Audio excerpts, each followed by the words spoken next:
Hello friends, welcome back to our channel The Perfect Analysis. 2023 PSI प्रीच्या question पेपरचा analysis आपण पाहणार आहे आणि त्यामध्ये सायन्स क्वेश्चनचा आपण अनालिसिस पाहतोय. Question number 21. सूर्यापासून मिळणारी ऊर्जा ही खालीलपैकी कोणत्या कारणांनी होते? What is the energy receive from the sun is due to nuclear fusion, chemical reaction किंवा मोशन ऑफ इलेक्ट्रॉन्स. तर न्यूक्लिअर फ्युजन म्हणजे काय?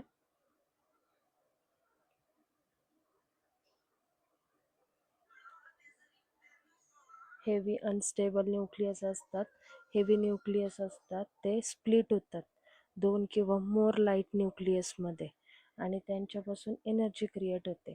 आणि फ्युजनमध्ये काय होतं, लाईट न्यूक्लियस ॲटॉमिक न्यूक्लियस असतात ते काय होतात, कंबाईन होतात आणि त्यांच्यापासून सिंगल हेवी एनर्जी तयार होते.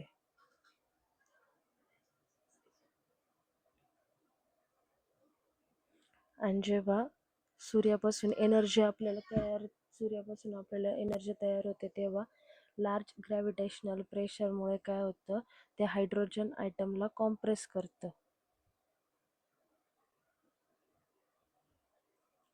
हायड्रोजन ॲटमला कॉम्प्रेस करतं आणि त्याचं कन्व्हर्जन हेलियममध्ये होतं.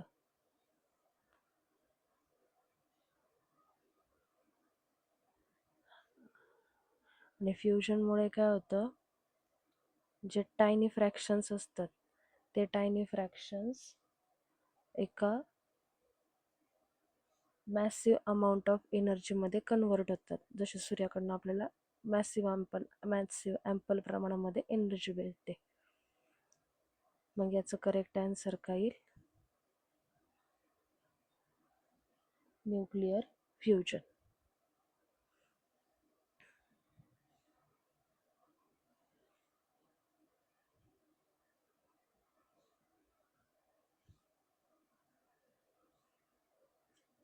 (22) नंबरचा क्वेश्चन. जलविद्युत प्रकल्पामध्ये dash dash at hydroelectric power plant electricity is extracted from water. Kinetic energy passed by store water is converted into electricity. Water is converted into steam to turn turbines and produce electricity. Potential energy possessed by store water is converted into electricity. त्याचं explanation पाहू. धरणामध्ये साठवलेले हे पाणी आहे, या पाण्यातून बाहेर काढलेले आउटलेट आहे. तर इथं पाणी आहे, या पाण्यात कोणती एनर्जी असते? पोटेन्शियल एनर्जीचा फॉर्म्युला काय? mgh. कायनेटिक एनर्जीचा फॉर्म्युला काय? Half of mv². जे स्टोअर केलेलं असतं त्याच्यामध्ये पोटेन्शियल एनर्जीज का असतात? त्या पाण्याला मास आहे, बरोबर. बॉटम लाईनपासून ग्रॅव्हिटीवरती आहे, तो काहीतरी ग्रॅव्हिटी आहे त्याला आणि हाईट आहे त्याला. बॉटम लाईनपासून त्याला एवढी हाईट आहे. म्हणजे धरणामध्ये ठेवलेल्या पाण्याची एनर्जी कोणती आहे? Potential energy.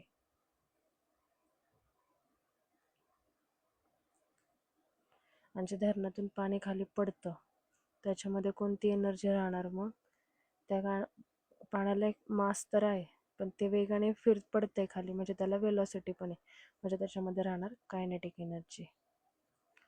करेक्ट. मग आपला ऑप्शन काय येईल? Option number 4. Potential energy possess by store water converted into electricity. Store केलेल्या पाण्यामध्ये कोणती एनर्जी असते? Potential energy. 23 नंबरचा क्वेश्चन. पुढील वाक्य असे पूर्ण करा जेणेकरून त्याचा योग्य अर्थ प्राप्त होईल. चालू घड्याळातील गुंडाळलेले स्प्रिंग स्थितीज ऊर्जेचं गतिज ऊर्जेत रूपांतर करतात. गतिज ऊर्जेचं स्थितीज ऊर्जेत रूपांतर करतात. स्थितीज ऊर्जा स्थिर राहते, गतिज ऊर्जा स्थिर राहते. Complete the following sentence meaningfully. Winding of a spring in a working cloth. आता ह्याचा मेकॅनिझम बघू आपण.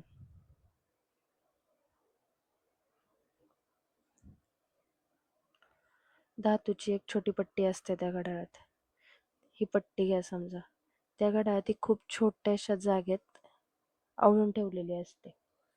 तिच्यामध्ये स्टोअर ही एका जागी स्थिर आहे. त्याच्यात कोणती एनर्जी? आपण आता पहिलं धरणाच्या पाण्यात पोटेन्शियल एनर्जी, ज्याच्यात असते पोटेन्शियल एनर्जी. आणि ती स्प्रिंग आहे त्या ह्या ज्याच्या लॉक केलेली असते त्याच्यातून बाहेर पडण्यासाठी कंटिन्यू फोर्स क्रिएट करत असते. आणि जेव्हा ती बाहेर पडते तेव्हा ती हळूहळू बाहेर पडते.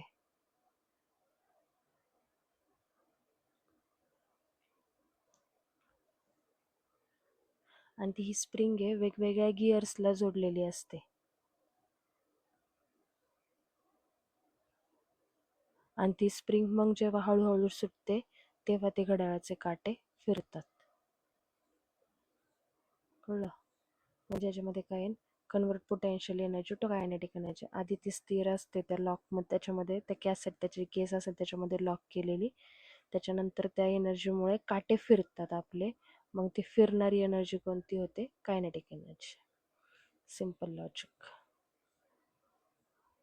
Question number 24. Match the following radioactive isotopes. त्याचे ॲप्लिकेशन आयसोटोप्स दिलेत आणि त्यांचे ॲप्लिकेशन्स दिलेत. तर आधी ते समजून घेऊ. युरेनियम आहे. युरेनियमचा कोणता आयसोटोप वापरतात? युरेनियम 235. का? तर ह्याच्यावरती युरेनियमवरती जेव्हा न्यूट्रॉन्सचा मारा होतो ह्या युरेनियमवर, तेव्हा ते इझिली स्प्लिट होतं. आणि न्यूक्लिअर फ्युजन स्प्लिट झाल्यामुळे काय झालं? फ्युजन झाले, न्यूक्लिअर फ्युजन झालं. त्याचे छोटे छोटे तुकडे तयार होणार आणि ample amount massive energy create करणार.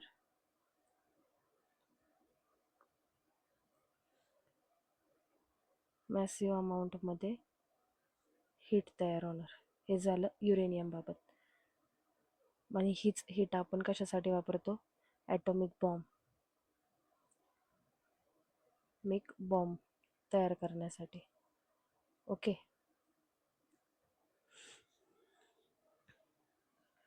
हे झालं युरेनियम बाबत. नेक्स्ट आपण पाहतोय कोबाल्ट. कोणता आयसोटोप? C60. कोबाल्टमध्ये जर आपण गॅमा रेडिएशनचा मारा केला, काय करतं? कोबाल्टमध्ये गॅमा रेडिएशन्स असतात. आणि जिथे गॅमा रेडिएशनचं आपण लास्ट लेक्चरमध्ये पाहिलं, पेनिट्रेशन पॉवर जास्त असते.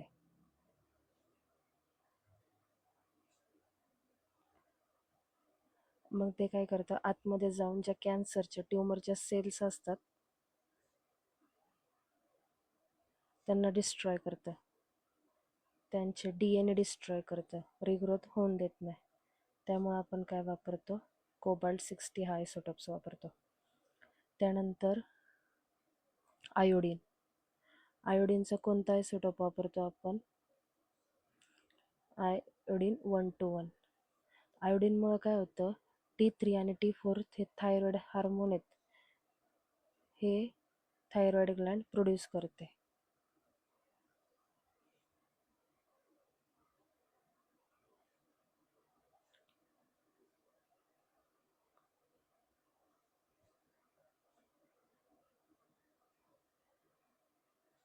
ओके. त्यानंतर पुढचं आहे कार्बन. जेव्हा एखादी बॉडीची प्लांट असेल किंवा ह्युमन बॉडी असेल, ह्युमन बॉडी म्हणा किंवा प्लांट म्हणा, त्याची जेव्हा डेथ होते, डेथ नंतर कोणताच कार्बन इनटेक करत नाही.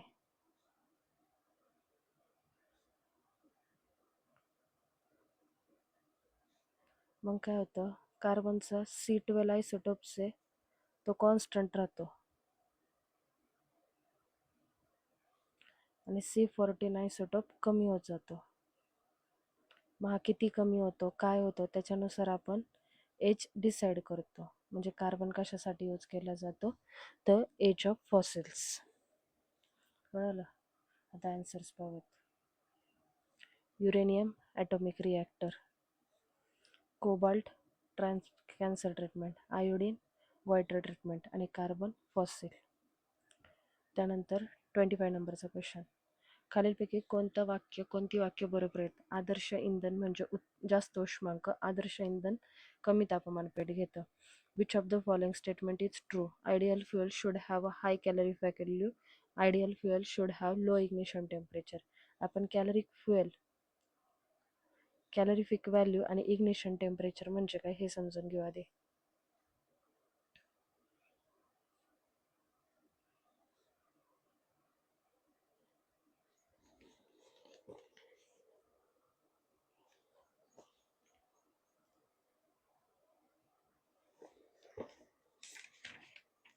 कॅलरिफिक व्हॅल्यू म्हणजे स्पेसिफिक अमाऊंटमध्ये एखादं फ्युएल असतं किंवा फूड असतं जे कम्प्लिटली बर्न झाल्यानंतर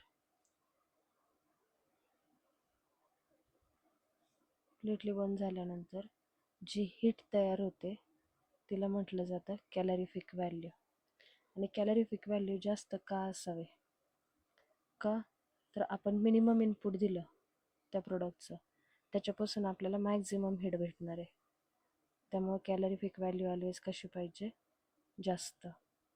त्यानंतर इग्निशन टेम्परेचर.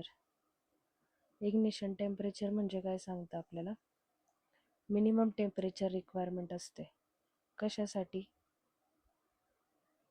तर त्या फ्युएलने फायर कॅच करण्यासाठी.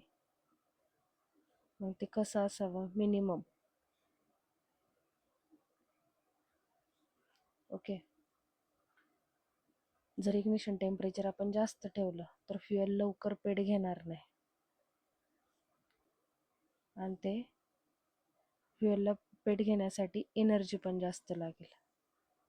त्यामुळे इग्निशन टेम्परेचर जास्त कमी असावं. कॅलरिफिक व्हॅल्यू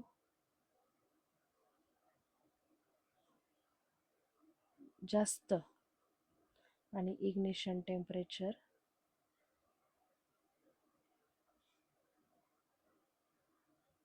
कमी. कॅलरिफिक व्हॅल्यू पेट्रोल आणि डिझेलची पाहूयात आपण 45.8 mJ पर kg. डिझेलची 45.5 mJ पर kg. आणि इग्निशन टेम्परेचर पेट्रोलचं 247 to 280 डिग्री सेल्सिअस आणि डिझेलचं 210 डिग्री सेल्सिअस. त्याच्यानंतर ideal fuel should have high calorific value. बरोबर आहे. Ideal should have low ignition temperature. Ideal फ्युएलचं इग्निशन टेम्परेचर कसं पाहिजे? पेट घेण्यासाठी आवश्यक असणारं टेम्परेचर कसं पाहिजे? लो पाहिजे. बरोबर.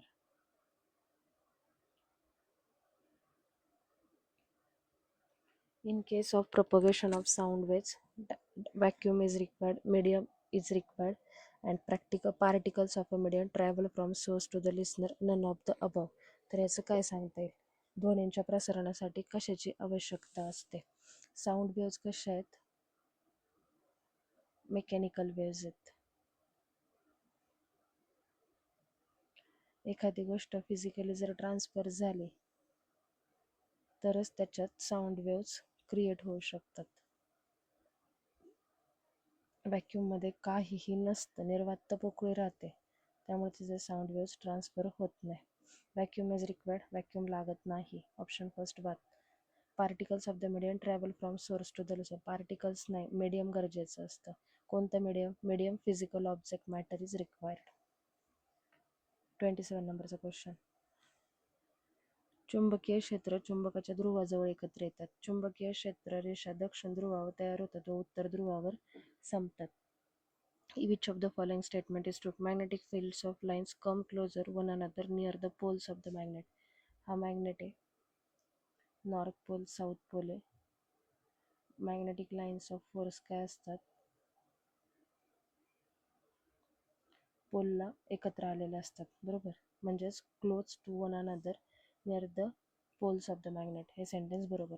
Magnetic lines originate from south pole and end on the north pole. नाही, त्या कशा असतात? नॉर्थ पोलकडनं स्टार्ट होतात आणि साऊथ पोलला जातात. इथं पाहतो. त्यामुळे स्टेटमेंट रॉंग आहे, म्हणजे ए इज ट्रू. 28 नंबरचा question. To an astronaut at very high altitude the sky appear dark because का त्याला स्काय दिसतं? आपल्याला माहिती आहे तिथे कुठल्याही उंचावरती ॲटमॉस्फिअर नसतं आणि तिथं स्कॅटरिंग घडत नाही. स्कॅटरिंगमुळे आपल्याला स्काय ब्ल्यू दिसतं. कालच्या क्वेश्चन पेपरमध्ये आपण बघितलं होतं, पण तिथं कुठल्याही प्रकारचं स्काय दिसत नाही. त्यामुळे ते सगळं काय दिसतं, ॲटमॉस्फिअर डार्क दिसतो. त्याच्यामुळे बोथ ए अँड बी दोन्ही पण ऑप्शन काय राहतात, ते करेक्ट राहतात. ते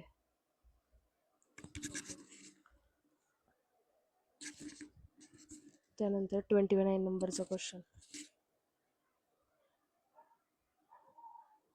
नॅचरल गॅस. नॅचरल गॅस कोणता आहे? मिथेन. पेट्रोलियम. पेट्रोलमध्ये आपल्याला माहिती आहे ब्युटेन, आयसोब्युटेन असतं. फॉसिल फ्युएलमध्ये काय राहतात आपल्याला? Coal, oil, natural gases. आणि बायोगॅसमध्ये काय सांगतो आपल्याला?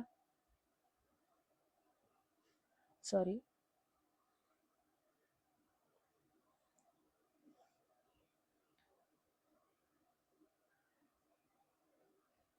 नॅचरल गॅसमध्ये अनएरोबिक डिग्रेडेशन होतं. पेट्रोलियममध्ये ब्युटेन, आयसोब्युटेन्स असतात. फॉसिल फ्युएलमध्ये कोल, ऑइल, नॅचरल गॅस असतात. आणि बायोगॅसमध्ये राहतो मिथेन.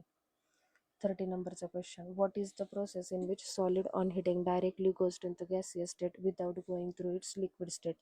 त्याला कोणती स्टेट म्हटलं तर सॉलिडिफिकेशन. सॉलिडिफिकेशनच्या स्टेटमध्ये तो जो आपलं जे सबस्टन्स असतो तो सॉलिडमध्ये कन्वर्ट होतो. लिक्विडिफिकेशनच्या प्रोसेसमध्ये तो सॉलिडचं लिक्विडमध्ये कन्वर्ट करतो. इव्हॅपोरेशनच्या प्रोसेसमध्ये लिक्विडचं वेपरमध्ये कन्वर्ट होतं. आणि सब्लिमेशनचं मध्ये काय होतं, मग तो सॉलिडमधून डायरेक्ट वेपरमध्ये कन्वर्ट होतो. लिक्विड ही स्टेट तो घेत नाही. मग असे कोणते कोणते सबस्टन्स आहेत तर आपण पाहतो, कॅम्फर, ड्राय आईस म्हणजे सॉलिड CO2, नॅफ्थेलिनचे बॉल्स, आयोडीनचे क्रिस्टल्स आणि अमोनियम क्लोराईड. त्यानंतर 31 नंबरचा क्वेश्चन, खालीलपैकी कोणत्या एका पदार्थाचा पेट्रोलियमच्या शुद्धीकरणासाठी वापर केला जातो? सोप नाही, ब्लिचिंग पावडर नाही, बेकिंग सोडा, खाण्याचा सोडा तोही वापरत नाहीत. मग काय वापरतात तर वॉशिंग सोडा वापरतात, सोडियम कार्बोनेट. तो का वापरतात? जो ॲसिडिक मिडियम असतं त्या ॲसिडिकला न्यूट्रल करायचं काम करतो.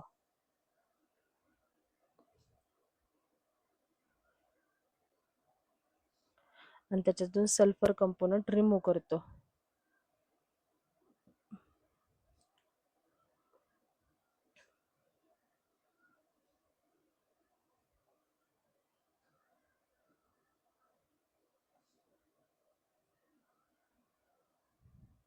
आणि बेकिंग सोडा जेव्हा आपण खाण्यात वापरतो तो खाण्यातल्या ॲसिड बरोबर रिॲक्ट होतो आणि त्याच्यापासून CO2 तयार करतो. आणि त्या CO2 मुळे आपल्याला तो ढोकळा वगैरे हे असेल सॉफ्ट लागतात, स्पॉन्जी. 32 नंबरचा question, in which part of the green plant the process of photosynthesis take place? प्रकाश संश्लेषणाच्या क्रिया हिरव्या वनस्पतीमधील कोणत्या भागात होते? तर leaves, flower, green part, all of the above. 33 नंबरचा question, which of the following is statement is true? Flow of electrons from negative terminal to positive terminal.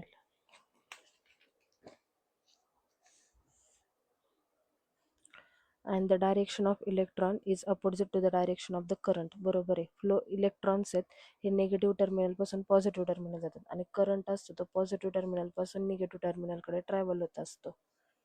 या दोन्हींच्या डायरेक्शन वेगवेगळे आहेत, म्हणजे दोन्ही ऑप्शन करेक्ट आहेत. त्यानंतर मृगजळ खालीपैकी कोणत्या कारणामुळे दिसतं? आपल्याला माहिती आहे मृगजळ कशामुळे दिसतं? रिफ्रॅक्शनमुळे दिसतं.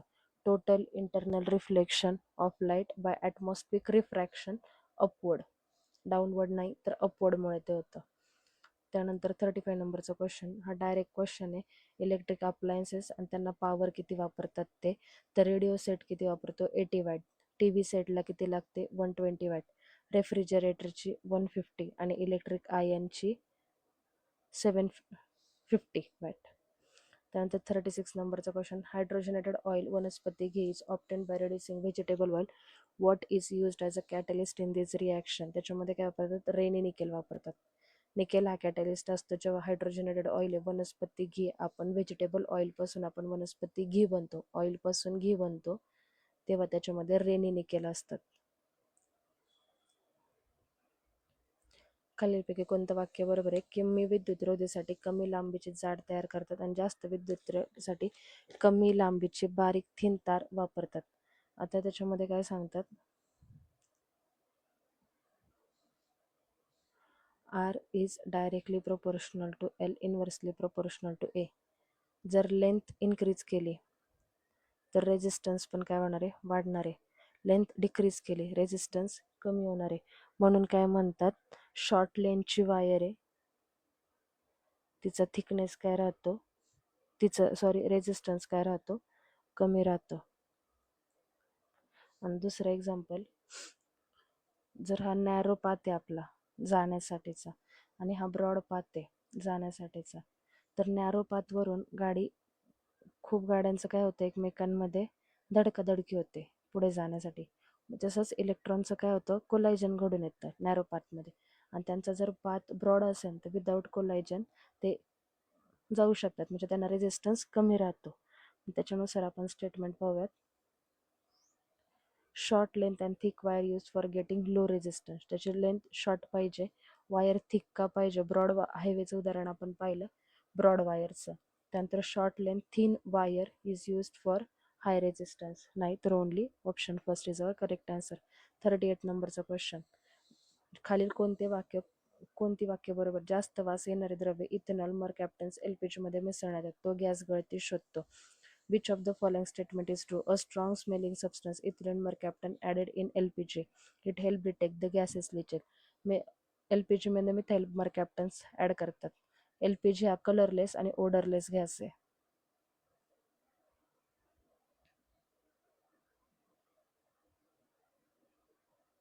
लीक झाला तरी त्याचा वास येणार नाही. इथाइल मर्कॅप्टन्सला त्याचा एक वास आहे, त्याच्यामुळे तो जर LPG मध्ये मिसळला तर लिकेज झालेल्या गॅसचा आपल्याला वास येऊ शकतो. आणि इथिल मर्कॅप्टनसाठी ह्युमन नोज सेन्सिटिव्ह, म्हणून LPG मध्ये इथाइल मर्कॅप्टन हा स्मेलिंग सबस्टन्स म्हणून वापरतात. दोन्ही स्टेटमेंट करेक्ट आहेत. पुढीलपैकी कोणत्या कारणांमुळे ध्वनी निर्मिती होते? हे आपण मागाशी क्लिअर पाहिलं. तर कशामध्ये? Vibration of particles of a medium, कारण साऊंड रिक्वायर मीडियम, व्हॅक्यूम मधून जात नाहीत. आणि साऊंड वेव्स कशा वेव्स आहेत? Mechanical waves.